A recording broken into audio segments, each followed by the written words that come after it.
أشهد أن محمد رسول الله.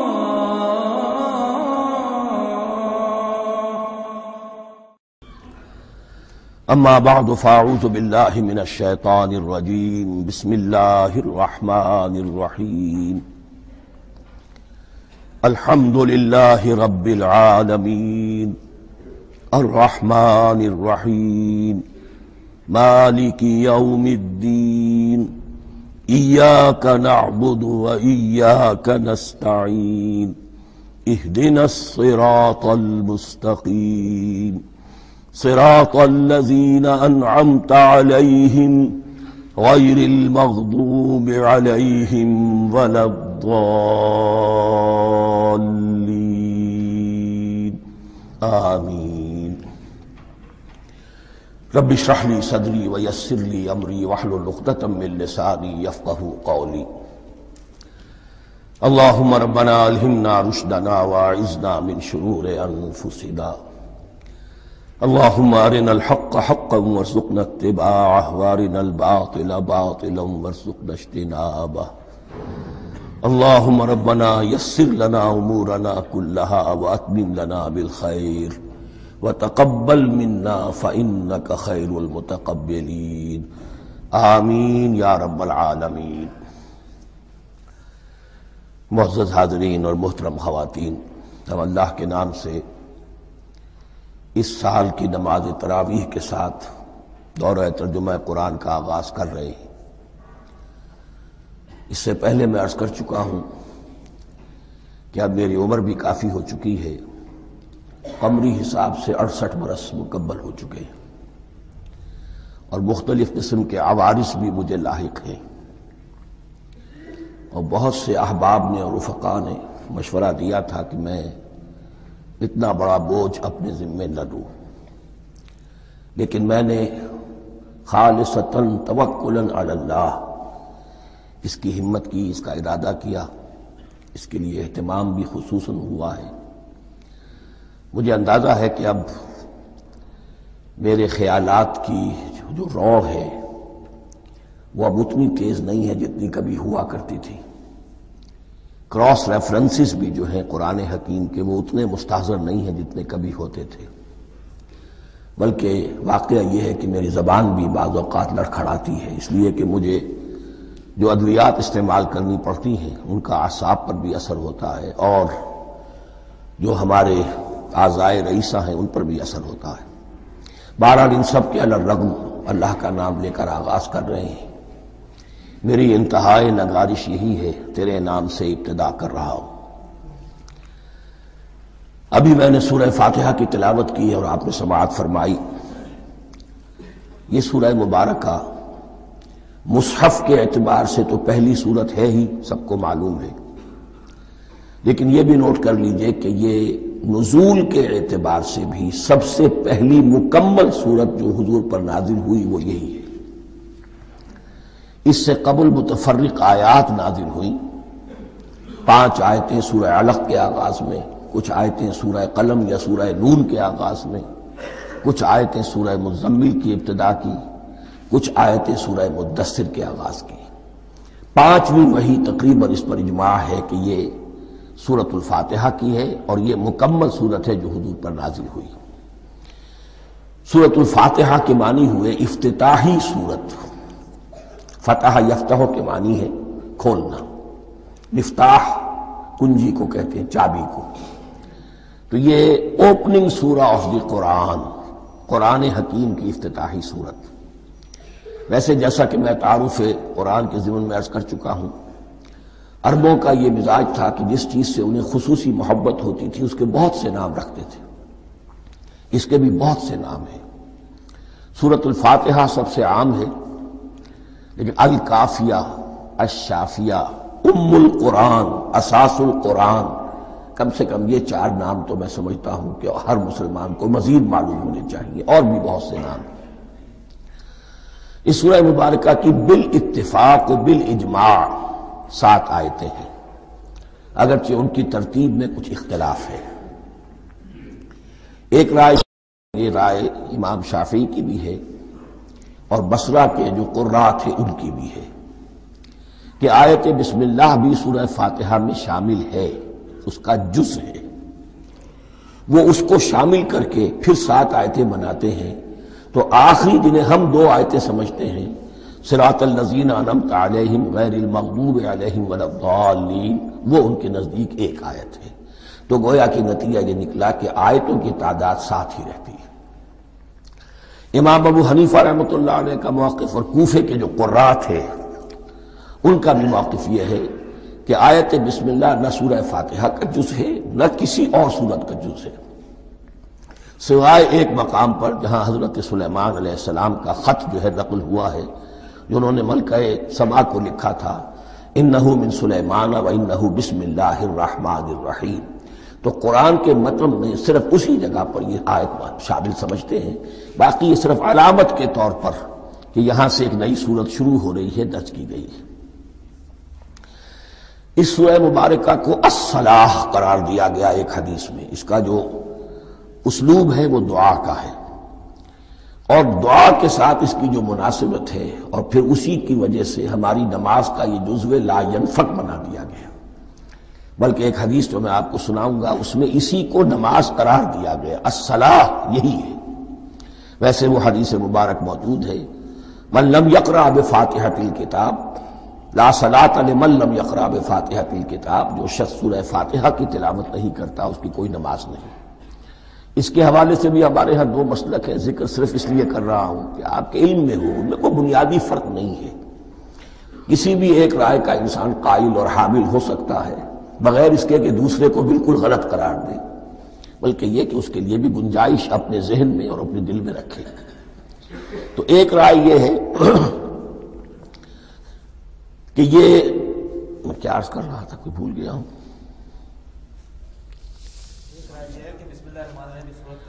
جی، اور دوسری آیت یہ ہے کہ اس کا حصہ نہیں ہے، اسی اعتبار سے یہ کہ یہ سورہ مبارکہ نماز میں پڑھی جانی ضروری ہے، لا صلاۃ لمن لم یقرأ بفاتحۃ الکتاب۔ البتہ یہ اختلاف ہے، یہ بات جو میں ذکر کر رہا تھا جو ذہن سے نکل گئی، کہ آیا مقتدی جو ہے امام کے پیچھے کھڑا ہو کر جب نماز پڑھ رہا ہو تو کیا اس صورت میں بھی اس کے لیے لازم ہے کہ سورہ فاتحہ پڑھے؟ اس میں 2 رائے ہو گئی، بلکہ 3۔ ایک رائے انتہائی ہے اور وہ فقہ حنفی کی طرف منسوب ہے کہ اگر آپ امام کے پیچھے مقتدی کی حیثیت سے نماز پڑھ رہے ہیں تو کسی بھی رکعت میں آپ سورہ فاتحہ نہیں پڑھیں گے۔ ایک دوسری بالکل برعکس رائے ہے، وہ امام شافعی رحمۃ اللہ علیہ کی ہے کہ ہر حالت میں چاہے امام جہری رکعت پڑھا رہا ہو جس میں وہ بلند آواز سے سورہ فاتحہ پڑھ رہا ہو، اور چاہے وہ سری رکعت ہو، ہر حالت میں مقتدی کو بھی پڑھنی ہے۔ ایک تیسری رائے بین ہے، وہ امام مالک کی ہے رحمۃ اللہ علیہ، کہ جو سری رکعت ہے جس میں کہ امام بھی خاموشی سے پڑھ رہا ہے، مقتدیوں کو بھی پڑھنی چاہیے۔ جو جہری رکعت ہے جس میں کہ امام بلند آواز سے پڑھ رہا ہے، اس میں مقتدیوں کو خاموش رہ کر پوری توجہ جو ہے سننے پر صرف کر دینی چاہیے۔ اذا قرئ القرآن فاستمعوا له وانصتوا، جب قرآن پڑھا جا رہا ہو تو پوری توجہ اس کے پڑھنے پر مرکوز کر دو اور خود خاموش رہو۔ میرے اپنی رائے میں یہ تیسری رائے سب سے زیادہ صائب ہے، اور اس میں کسی طرح کی بھی کوئی پیچیدگی پیدا نہیں ہوتی۔ بہرحال اس سورہ مبارکہ کا جو اسلوب ہے میں نے عرض کیا دعائیہ ہے، البتہ قرآن مجید کے علم اور حکمت کے اعتبار سے، اس کے فلسفے کے اعتبار سے ایک بات سمجھ لینی چاہیے۔ قرآن کا فلسفہ یہ ہے کہ بنیادی ہدایت ہر انسان کے دل میں موجود ہے، بالقوہ، پوٹینشلی۔ یہ جو قرآن مجید یا اللہ کی کتابیں نازل ہوتی ہیں یہ انہیں ایکٹیویٹ کرتی ہیں، وہ اندر کی جو ڈورمنٹ کانشسنس ہے، خوابیدہ شعور جو ہے اسے بیدار کر کے، اور پھر یہ کہ اسے اجاگر کرتی ہیں۔ ہر سلیم الفطرت انسان اور سلیم العقل انسان، 2 سلامتی شرط ہیں۔ سلیم الفطرت، نیچر پرورٹڈ نہ ہو، فطرت مسخ نہ ہو گئی ہو، عقل سلیم ہو، ان دونوں چیزوں کا نتیجہ یہ نکلتا ہے کہ وہ انسان از خود بغیر کسی وحی کی رہنمائی کے بغیر کسی نبی کی تعلیم کے سے استفادہ کیے ہوئے از خود بھی کچھ حقائق تک پہنچ جاتا ہے. اور وہ حقائق کیا ہے؟ نمبر ایک یہ کہ اس کائنات کا ایک خالق ہے اور وہ ایک ہے، اور وہ تمام صفات کمال سے متصف ہے.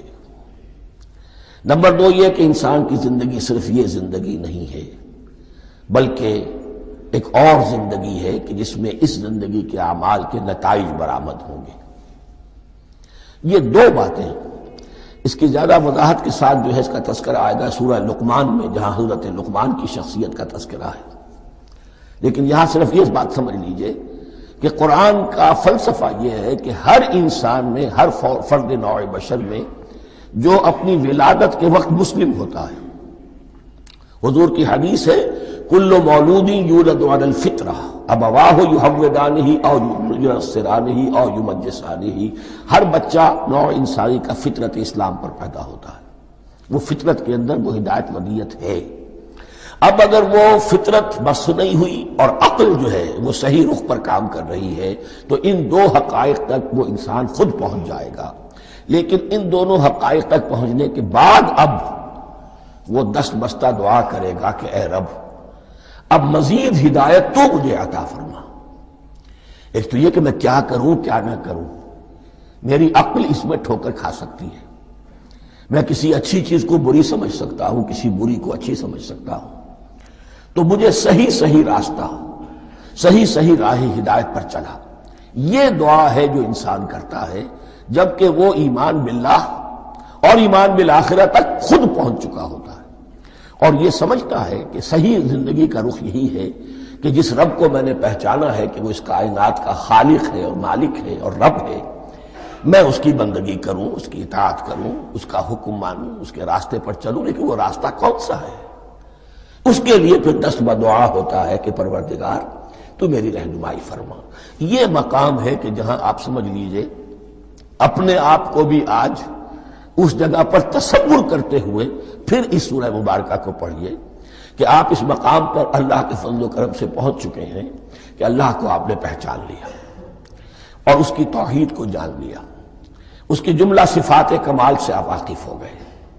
آپ یہ بھی جان گئے کہ بڑھ کر اس کے حضور میں حاضر ہونا ہے اور وہ حساب کتاب لے گا.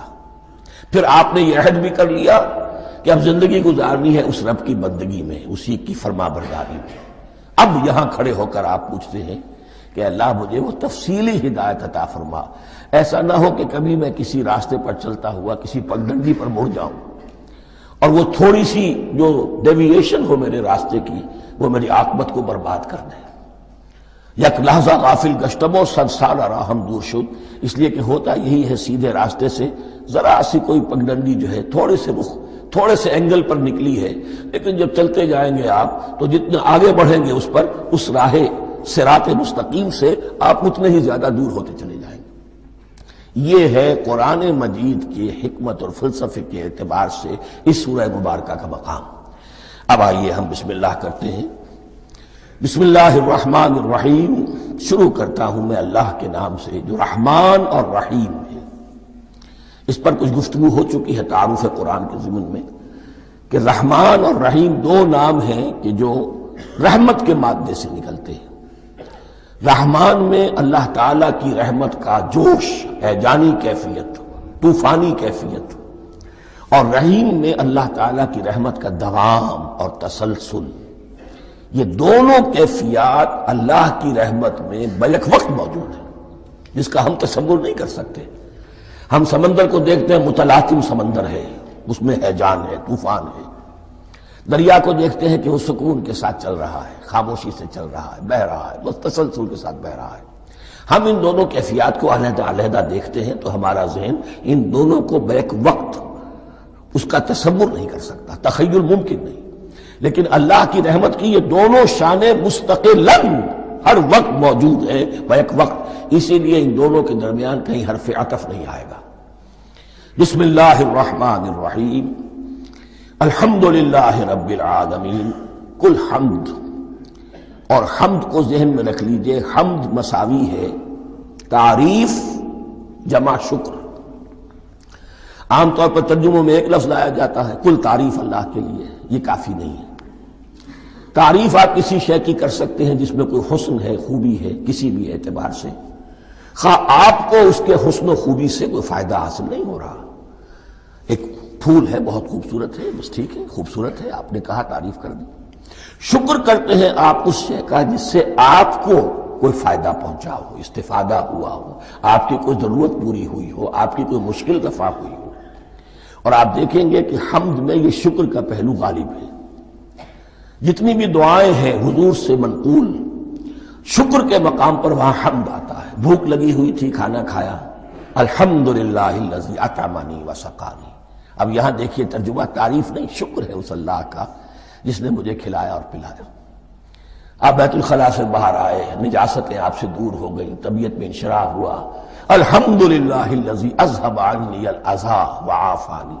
وہ شکر ہے اس اللہ کا جس نے اذیت بخش چیزیں مجھ سے دور کر دیں اور مجھے عافیت بخشی۔ تو یہ الحمدللہ رب العالمین، اللہ تعالیٰ کا حسن و کمال اور حسن و جمال اپنی جگہ بھی اس انتہا کا ہے کہ جتنی تعریف اس کا حق ہے ہم کر ہی نہیں سکتے، لیکن اس کے احسانات اور انعامات ہم پر اتنے ہیں کہ ہم ان کو بھی گن نہیں سکتے۔ لہذا ایک ہی احصاء ہم نے کر دیا الف لام کے ساتھ، الحمدللہ رب العالمین۔ تمام تعریفیں اور کل شکر اللہ کے لیے ہیں کہ جو تمام جہانوں کا پروردگار ہے، رب ہے، مالک ہے۔ رب میں ایک مفہوم ہوتا ہے ربوبیت کا، اور اس میں مفہوم شامل ہوتا ہے تربیت کا، ربیانی صغیرہ۔ تو مالک ہونا اور تربیت دینا، آپ جس شے کے مالک ہوں گے آپ چاہیں گے اس میں بڑھوتری ہو، اس میں اضافہ ہو، وہ نشو و نما پائے۔ تو یہ دونوں چیزیں آپس میں ایک دوسرے کا جڑی ہوئی ہیں، پروردگار بھی اور مالک بھی۔ عام طور پر عربی میں رب کا لفظ مالک کے لیے آتا ہے، رب البیت، رب الدار، رب المال۔ تو مال وہاں پر ظاہر بات ہے کہ اس سے مراد کیا ہے، مال والا، گھر والا، گھر کا مالک۔ تو کل شکر اور کل تعریف اس اللہ کے لیے ہے جو تمام جہانوں کا مالک بھی ہے اور پروردگار بھی ہے۔ الرحمن الرحیم، رحمان ہے اور رحیم ہے۔ اب دوبارہ اس کی میں وضاحت نہیں کروں گا۔ مالک یوم الدین، یوم دین کا مختار مطلق ہے۔ دین عربی زبان میں کہتے ہیں بدلے کو، دناہم کما دانو، کما تدینو تو دانو، یہ کہاوت ہے۔ جیسے اردو میں ہم کہتے ہیں جیسا کرو گے ویسا بھرو گے، کما تدینو تو دانو، تو یہ ہے بدلہ۔ اس کا بنیادی مفہوم جو ہے وہ بدلہ ہے۔ تو بدلے کا ایک دن ہے جس دن فیصلہ ہوگا کہ کون کیا کما کر لایا ہے اور اسے کیا بدلہ ملنا چاہیے۔ آیا اس کا برائیوں کا پلڑا بھاری ہے کہ اسے سزا ملنی چاہیے، یا اس کی حسنات اور نیکیوں کا پلڑا بھاری ہے کہ اسے جزا ملنی چاہیے، اس کا انعام اور اکرام کے ساتھ معاملہ کیا جانا چاہیے۔ وہ ایک دن ہے، اسے ہم یوم القیامہ کہتے ہیں۔ اور لیکن اصل بات جو یہاں کہی گئی، یعنی ایک جملے میں تین باتوں کا اعتراف ہو رہا ہے۔ بعث بعد الموت، ایک دن آئے گا کہ ہم مرنے کے بعد تمام انسان اٹھا لیے جائیں گے، پھر حساب و کتاب، پھر اللہ کے ہاں حاضری ہوگی اور حساب کتاب ہوگا۔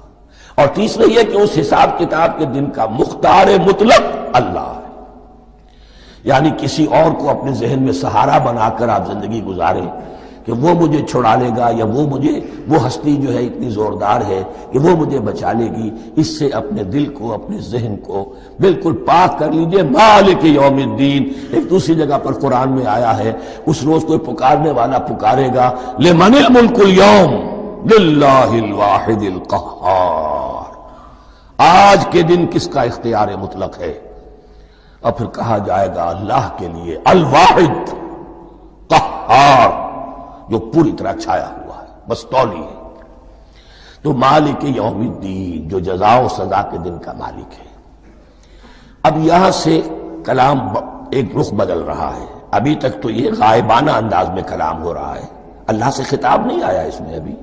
الحمدللہ رب العالمین الرحمن الرحیم مالک یوم الدین۔ اب خطاب ہے، ایاک نعبد و ایاک نستعین، ہم صرف تیری ہی بندگی کرتے ہیں اور کریں گے، اور ہم صرف تجھ ہی سے مدد مانگتے ہیں اور مانگیں گے۔ یہ ترجمہ میں کیوں کر رہا ہوں کہ یہ فعل مضارع ہے۔ عربی زبان میں فعل مضارع حال اور مستقبل دونوں کو کور کرتا ہے۔ ایاک کا جو ہے مفعول فاعلی جو ہے، مفعول جو ہے اس میں ضمیر مفعولی، اسے پہلے لا کر حشر کا مضمون پیدا ہو گیا۔ ہم تیری بندگی کرتے ہیں نہیں، ہم تیری ہی بندگی کرتے ہیں اور کریں گے۔ حال میں ترجمہ کیجئے تو یہ اظہار حال ہے، اور مستقبل میں ترجمہ کیجئے تو یہ ایک عہد ہے، قول و قرار ہے، بہت بڑا معاہدہ ہے۔ وَإِيَّاكَ نَسْتَعِينُ، اور صرف تجھ ہی سے مدد مانگتے ہیں اور مانگیں گے۔ اس میں بھی حال کا ترجمہ اظہار حال، اللہ کرے کہ واقعی ہمارا حال وہی ہو، جب ہم یہ الفاظ کہتے ہیں تو واقعتاً ہم اس پر پورے اتر رہے ہوں کہ اسی کی بندگی کر رہے ہوں اور اسی سے ساری استعانت اور استمداد کر رہے ہیں۔ جہاں تک مستقبل کا تعلق ہے وہ پھر ایک عہد ہے۔ اہدنا الصراط المستقیم، یہ مقام وہ آ گیا کہ یہاں تک تو اے پروردگار ہم پہنچ گئے، تیرے فضل سے، تیرے کرم سے۔ فطرت سلیمہ بھی تیری عطا کردہ تھی، عقل سلیم بھی تیری ودیعت کردہ تھی، ان دونوں کی روشنی سے ہم یہاں تک تو پہنچ گئے۔ اب ہماری جو ضرورت ہے، احتیاج ہے، وہ کیا ہے؟ اہدنا الصراط المستقیم، ہدایت بخش ہمیں سیدھے راستے کی۔ یہاں دو باتیں سمجھ لیجئے۔ انفرادی سطح پر انسان کے لیے نہ معلوم کتنے مرحلے آتے ہیں ہر روز کہ جس میں وہ ایک چھٹک کر کھڑا ہو جاتا ہے، یہ کروں یا یہ کروں، دو آلٹرنیٹو سامنے آ رہے ہیں، فیصلہ کرنا مشکل ہو رہا ہے۔ قدم قدم پر ہدایت کی ضرورت ہے، اور اجتماعی طور پر نوع انسانی تین بڑے بڑے تمدنی مسائل میں واقعہ یہ ہے کہ تسلیم کر لیا جانا چاہیے کہ عقل انسانی اس کو راستہ نہیں دکھا سکتی۔ عام معاشرتی سطح پر مرد اور عورت کے درمیان حقوق اور اختیارات کا کیا توازن ہو، ناممکن ہے، انسان طے نہیں کر سکتا۔ انسان یا مرد ہے یا عورت ہے۔ عورت سوچے گی اپنے لحاظ، اپنے جذبات کا، اپنے خیالات کا لحاظ رکھے گی، مرد کے جذبات و احساسات کا اسے کوئی اس کا کوئی تصور ہی ممکن نہیں۔ مرد سوچے گا اسے اپنے احساسات معلوم ہے، لیکن یہ کہ عورت کے احساسات سے وہ نابلد ہے، ان کو محسوس کر ہی نہیں سکتا۔ لا محالہ وہ اپنے بارے میں وہ جو بھی نظام بنائے گا اس میں وہ اپنی بالادستی رکھے گا۔ وہ تو ایک ہی ہستی ہو سکتی ہے کہ جو دونوں کی خالق ہے، مرد کی بھی عورت کی بھی، اور اس کو دونوں سے محبت ہے، دونوں کا خیر خواہ ہے، دونوں کا رب ہے، دونوں کو پروان چڑھانا چاہتا ہے۔ اسی طرح فرد اور معاشرہ یا ریاست، حکومت اور ریاست ہمیشہ یہ چاہتی ہے کہ سارے اختیارات ہمارے ہاتھ میں آ جائیں، ٹوٹلیٹیرین سوسائٹی ہو، بس ہم حکم دیں اور لوگ اس پر چلیں۔ افراد یہ چاہتے نہیں، ہمیں آزادی ہونی چاہیے۔ اب آپ دیکھیے کہ دنیا میں کتنے جھگڑے چلتے ہیں اسی پر، فریڈم فریڈم فریڈم۔ وہ فریڈم واقعتاً اپنی جگہ پر ایک شے ہے، افراد کی آزادی ہونی چاہیے، لیکن افراد کی آزادی اتنی نہ ہو جائے کہ وہ مادر پدر آزاد ہو جائے، کوئی قانون، کوئی قاعدہ، کوئی اخلاقی کوئی حدود اور قیود جو ہے ان کا پابند نہ رہے۔ تو اب کہاں ہے وہ نقطہ اعتدال کہ جس میں انسان کی انفرادی آزادی، انفرادی اختیار اور ادھر اجتماعی مصلحتیں جو ہیں ان کو بیلنس کیا جا سکے؟ انسان طے نہیں کر سکتا، صرف اللہ ہی اس کے لیے نظام دے سکتا ہے۔ تیسرا مسئلہ ہے سرمایہ اور محنت، اس میں کیا توازن ہو؟ سرمایہ اور محنت دونوں مل کر کچھ بنا رہے ہیں، کچھ پروڈیوس کر رہے ہیں۔ اب اس میں نفع جو ہوا ہے اس میں سرمایہ کا کتنا حصہ ہونا چاہیے اور لیبر کا کتنا ہونا چاہیے، کون طے کر سکتا؟ اس کے لیے بھی کہ ایسا نہ ہو کہ سرمایہ داری جو ہے آکاش بیل بن کر پورے معاشرے پر چھا جائے، اور غریب بیچارہ، مزدور بیچارہ، کاشتکار بیچارہ وہ گویا کہ چکی کے دو پارٹوں میں پس کر رہ جائے، اس کی کوئی حیثیت نہ رہ جائے۔ لیکن یہ کہ دوسری طرف اگر یہ کہ مزدور کا جو حق ہے اس سے زیادہ اس کو دے دیا جائے تو سرمایہ جو ہے وہ سکڑ جائے گا، شائی ہو جائے گا، وہ پھر میدان میں نہیں آئے گا۔ کیا کیا جائے؟ کون سا نقطہ عدل و اعتدال ہے؟ یہ تین مسائل ایسے ہیں، اہدنا الصراط المستقیم۔ تو یوں سمجھیے کہ ایک جو بنیادی ہدایت تھی، ایک اللہ کو پہچان لینا، یہ جان لینا کہ کل حسن و جمال اور تمام انعام و اکرام کا منبع اس کی ذات ہے، وہ رحمان ہے اور رحیم ہے، اور یہ جان لینا کہ مرنے کے بعد جی اٹھنا ہے، حساب کتاب ہے، فیصلہ ہوگا جزا و سزا کا، اور مختار مطلق اس دن کا اللہ ہے۔ پھر یہ عہد کر لینا ایاک نعبد و ایاک نستعین۔ اس کے بعد دعا، پروردگار ہمیں ہدایت پر قائم رکھ، ہماری ہدایت میں اضافہ فرما۔ اس ہدایت کے لفظ کو سمجھ لیجئے، بنیادی ہدایت، تفصیلی ہدایت، قدم قدم پر ہدایت، ہدایت پر ہدایت. والذین اہتدوا زادہم ھدی، جو لوگ ہدایت کے راستے پر آتے ہیں اللہ ان کی ہدایت میں اضافہ کرتا ہے. تو یہ قدم قدم پر ہمیں ہدایت کی ضرورت ہے اور مرحلہ وار ضرورت ہے. ہدایت اس کو بھی کہتے ہیں کہ کسی نے آپ سے کوئی پتہ پوچھا، آپ نے کہا ادھر جانا، پھر دوسری گلی میں مڑنا، پھر جانا 2-3 لائٹیں چلے جانا، پھر مڑنا وغیرہ وغیرہ، یہ بھی ہدایت ہے. نظری طور پر آپ نے بتایا ہے. ایک ہدایت یہ ہوئی کہ بھائی میں چلتا ہوں آپ کے ساتھ، میں آپ کو وہاں تک پہنچا دوں گا تاکہ آپ کو دقت نہ ہو، آپ نے منزل تک پہنچا دیا. ان دونوں کے درمیان، یہ تو میں نے ایک فرد کی مثال دی ہے، اللہ اور بندے کے درمیان نہ معلوم کتنے مراحل ہیں ہدایت کے. تو کسی وقت بھی انسان اپنے آپ کو ہدایت خداوندی سے مستغنا نہیں سمجھ سکتا، اور نہیں تو پروردگار جو ہدایت دی ہے اس پر ہدایت پر قائم رکھ. کیا پتہ شیطان کا کوئی حملہ، کیا پتہ ہمارے نفس کی کوئی شرارت کسی ایسے رخ پر ہمیں ڈال دے کہ اب تک کی ساری کمائی بھی ضائع ہو جائے. لہذا یہ نہ سمجھیے کہ جب یہ ساری چیزیں ان کو معلوم تھی، ان چیزوں کا تو اقرار کر رہے تو اب ہدایت کون سی مانگ رہے ہیں. تو ہدایت کا تو بڑا میدان کھلا ہوا ہے، اور اس ہدایت کی وہ جو میں نے آخری شکل آپ کو بتائی ہے کہ منزل مقصود تک پہنچا دے، یہ ہدایت بھی قرآن مجید میں اس معنی میں بھی لفظ آیا ہے کہ اہل جنت جب جنت میں داخل ہوں گے تو جو ترانہ حمد ان کی زبان پر اس وقت ہوگا وہ کیا ہے؟ الحمدللہ الذی ہدانا لہذا وما کنا لنہتدی لولا ان ہدانا اللہ. کل شکر اس اللہ کا جس نے ہمیں یہاں تک پہنچا دیا، ہدایت دی یہاں تک پہنچا دیا، اور ہم ہرگز نہ پہنچ پاتے، ہم ہرگز ہدایت یافتہ نہ ہو سکتے اگر اللہ ہی ہمیں ہدایت نہ دیتا. اہدنا الصراط المستقیم، سیدھا راستہ. صراط الذین انعمت علیہم، اب اس کی مزید وضاحت ہے. راستہ اس کا ان لوگوں کا جن پر تیرا انعام ہوا. یہ کون لوگ ہیں؟ اس کی وضاحت آپ کو ملے گی سورہ نساء میں.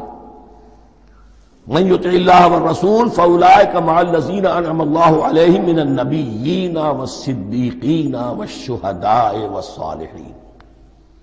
4 طبقات ہیں منعم علیہم جن پر اللہ کا انعام ہوا ہے. چوٹی پر انبیاء کرام، اس کے بعد صدیقین کرام، اس کے بعد شہداء عظام، اس کے بعد عام صالح مسلمان صالح ہو. یہ بیس لائن ہے. اس سے اوپر کا درجہ شہداء کا ہے، اس سے اوپر کا درجہ صدیقین کا ہے، اور پھر اس سے اوپر کا درجہ انبیاء کا ہے. انبیاء میں سے پھر وہ بھی ہوتے ہیں کہ جو اولو العزم میں من الرسل ہیں. لیکن یہ 4 طبقات ہیں، ان کے راستے پر ہمیں چلا. غیر المغضوب علیہم ولا الضالین،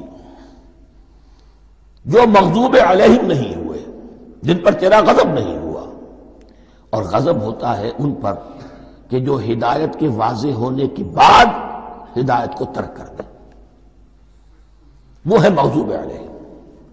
جنہیں ہدایت مل گئی ہو، ہدایت کو پہچان لیا ہو، پھر اپنی شرارت نفس کی وجہ سے، اپنی نفسانیت کی وجہ سے، اپنے تکبر کی وجہ سے، اپنے حسد کی وجہ سے وہ اس حق کو رد کر دیں، اس کو ترک کر دیں. ان پر اللہ کا غضب آتا ہے. اور اس میں اس کی بہت بڑی مثال تاریخ کے اعتبار سے یہودی ہے. اللہ نے انہیں ہدایت دی، کتابیں عطا کی، تورات، انجیل، زبور، سینکڑوں نبی ان میں مبعوث کیے. 1400 برس تک نبوت کا تار ٹوٹا ہی نہیں، مسلسل. ابتدا میں بھی 2 نبی، موسیٰ اور ہارون، اور اختتام پر بھی 2 نبی، عیسیٰ اور یحییٰ علیہ السلام.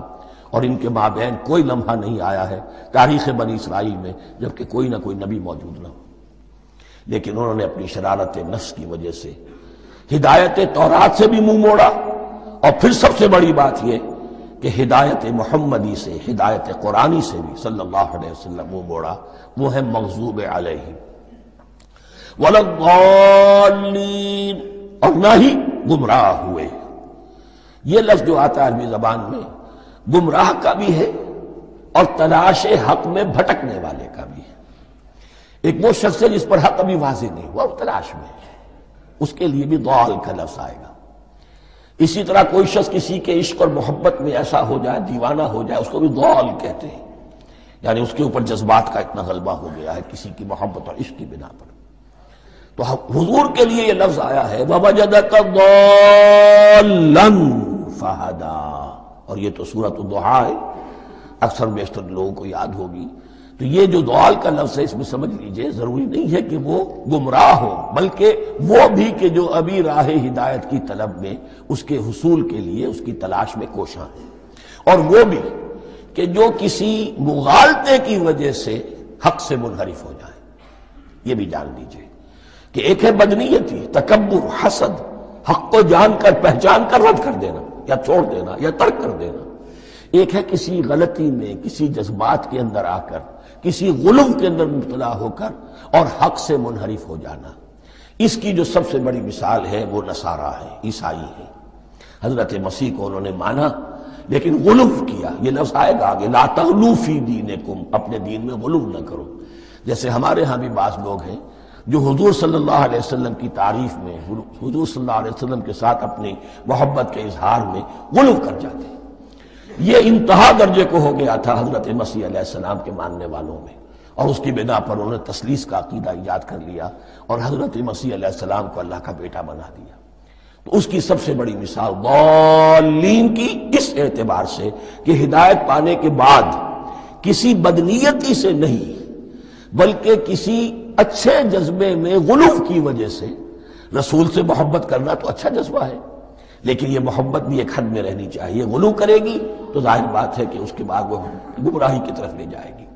تو یہ ہے اس سورہ مبارکہ کا ترجمہ، اور اس کے بعد آخر میں آمین کہنا یہ مسنون بھی ہے، کہنا چاہیے۔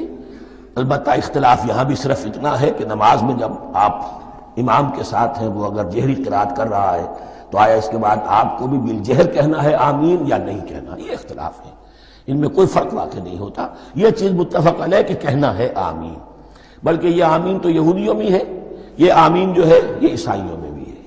ان کی بھی جو پریئر لارڈس پریئر ہے اس کے بعد آمین، وہ آمین کہتے ہیں، وہ فرق وہ لفظ ایک ہی ہے، اس لیے کہ عبرانی زبان اور عربی زبان یا تو ہم یہ کہہ سکتے ہیں کہ دونوں بہنیں ہیں، کوئی ایک مشترک زبان تھی ان کی ماں جس کی یہ دو بیٹیاں ہیں، اور یا یہ کہنا پڑے گا کہ عربی زبان کی ماں جو ہے وہ عبرانی زبان ہے۔ بہرحال بڑا قریبی رشتہ عربی کا اور عبرانی کا ہے، اس اعتبار سے وہ آمین۔ اب آپ کو معلوم ہے ہم السلام علیکم وہ کہتے ہیں، وہ سلام کہتے ہیں، فرق کیا ہے؟ وہ تو تلفظ کا فرق ہے۔ اسی طریقے سے اور بہت سے الفاظ ہیں، میں بعد میں بتا۔ اب میں اس سورہ مبارکہ کے بارے میں خاص حدیث آپ کو سنانا چاہتا ہوں، اور اسی سے در حقیقت جو امام ابو حنیفہ کا موقف ہے رحمۃ اللہ علیہ، اس کی حقانیت مزید مبرہن ہو جائے گی۔ یعنی کیا کہ آیت بسم اللہ سورہ فاتحہ کا جز نہیں ہے، سورہ فاتحہ الحمدللہ رب العالمین سے شروع ہوتی ہے۔ وہ میں آپ کو بتانا بھول گیا کہ جن کے نزدیک یہ سورت کا جز ہے وہ پھر جہری قرات میں بسم اللہ الرحمن بھی بلند آواز سے کہیں گے، اور جن کے نزدیک یہ سورہ فاتحہ کا جز نہیں ہے وہ نہیں کہیں گے، وہ الحمدللہ رب العالمین سے قرات کریں گے۔ تو کوئی فرق نہیں ہے بنیادی۔ یہ حدیث جو ہے یہ مسلم شریف میں ہے اور حدیث قدسی ہے، اس کے راوی حضرت ابو ہریرہ ہے رضی اللہ تعالی عنہ، اور اس حدیث نے اس سورت کے مضامین کا نہایت عمدہ تجزیہ کر دیا ہے۔ حدیث کے الفاظ سن لیجئے، قسمت الصلاۃ بینی و بین عبدی نصفین۔ اللہ تعالیٰ فرما رہے ہیں، حدیث قدسی ہے، میں نے نماز کو، صلاۃ کو اپنے اور اپنے بندے کے درمیان آدھا آدھا تقسیم کر لیا۔ فنصفها لی ونصفها لعبدی، اس کا نصف جو ہے وہ میرے لیے ہے اور نصف جو ہے وہ میرے بندے کے لیے ہے۔ وَلِعَبْدِي مَا سَأَلَ، اور جو میرے بندے نے مانگا میں اسے دوں گا، میرا وعدہ ہے یا میں نے اسے دیا۔ اس کے بعد اس کی تفصیل آتی ہے، اذا قال العبد، جب بندہ کہتا ہے الحمدللہ رب العالمین، قال اللہ حمدنی عبدی، جب بندہ کہتا ہے الحمدللہ رب العالمین، اللہ فرماتا ہے میرے بندے نے میری حمد کی۔ وَإِذَا قَالَ الرَّحْمَنِ الرَّحِيمِ قَالَ اللَّهُ اثْنَى عَلَيَّ عَبْدِي، جب بندہ کہتا ہے الرحمن الرحیم، اللہ فرماتا ہے میرے بندے نے میری ثنا کی۔ وَإِذَا قَالَ مَالِكِ يَوْمِ الدِّينِ قَالَ اللَّهُ تَعَالَى مَجَّدَنِي عَبْدِي، میرے بندے نے میری تمجید بیان کی، میری بزرگی بیان کی۔ اب یہ 3 آیتیں ہو گئیں، تینوں میں اللہ کی حمد ہے، ثنا ہے، تمجید ہے. یہ 3 آیتیں خالص اللہ کے لیے ہو گئیں. اب چوتھی آیت آئی، ایاک نعبد و ایاک نستعین. اس کے بارے میں جب بندہ کہتا ہے اذا قال العبد ایاک نعبد و ایاک نستعین، قال اللہ تعالی ھذا ما بینی و بین عبدی ولعبدی ما سأل. یہ میرے اور میرے بندے کے درمیان ہے. یہ تو یوں سمجھئے کہ یہ گرہ لگ گئی ہے میرے اور میرے بندے کے مابین. اس نے مجھ سے قول و قرار کیا ہے، اس نے میری بندگی کا اعتراف کیا ہے، اس نے تسلیم کیا ہے کہ میری ہی بندگی کرتا ہے اور کرے گا، اور مجھ سے مدد چاہیے ہے. ھذا ما بینی و بین عبدی، یہ معاہدہ ہے. معاہدہ 2 فریقوں کے مابین ہوتا، یہ میرے اور میرے بندے کے مابین ہے. وَلِعَبْدِي مَا سَأَلَ، اور میں نے اپنے بندے کو دیا جو اس نے مانگا. وہ میری مدد چاہتا ہے، میری مدد اس کے شامل حال رہے گی. فَإِذَا قَالَ، اور جب بندہ کہتا ہے اهْدِنَا الصِّرَاطَ الْمُسْتَقِيمَ صِرَاطَ الَّذِينَ أَنْعَمْتَ عَلَيْهِمْ غَيْرِ الْمَغْضُوبِ عَلَيْهِمْ وَلَا الضَّالِّينَ، قال اللہ تعالی ھذا لعبدی ولعبدی ما سأل. یہ 3 آیتیں یہ میرے بندے کے لیے.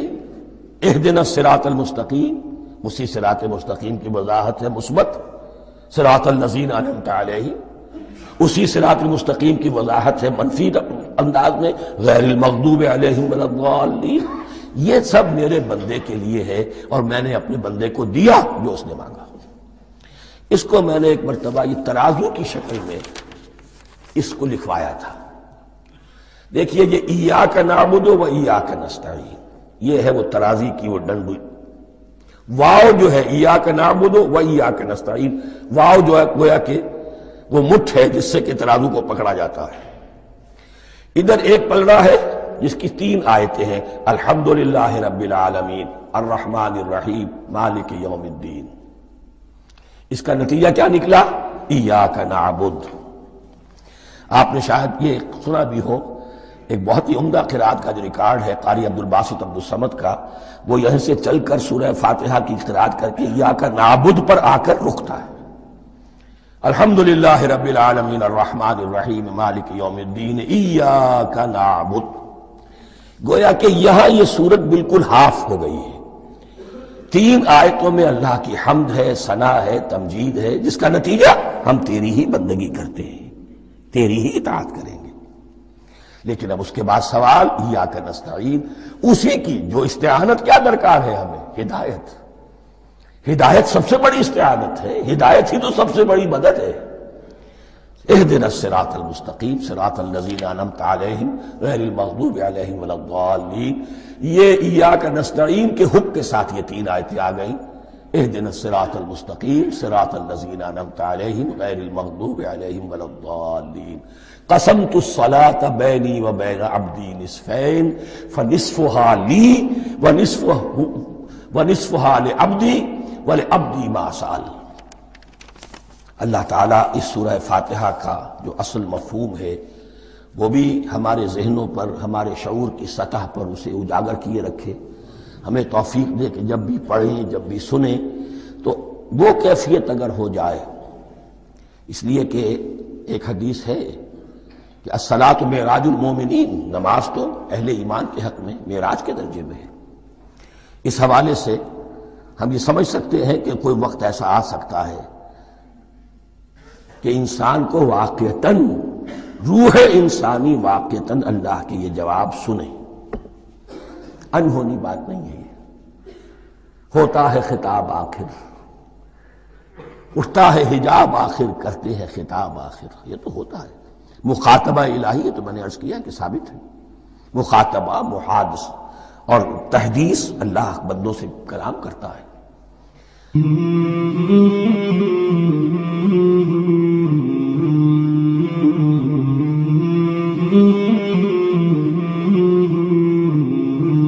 مولاي صل وسلم دائما أبدا على حبيبك خير الخلق كلهم. مولاي صل وسلم دائما أبدا على حبيبك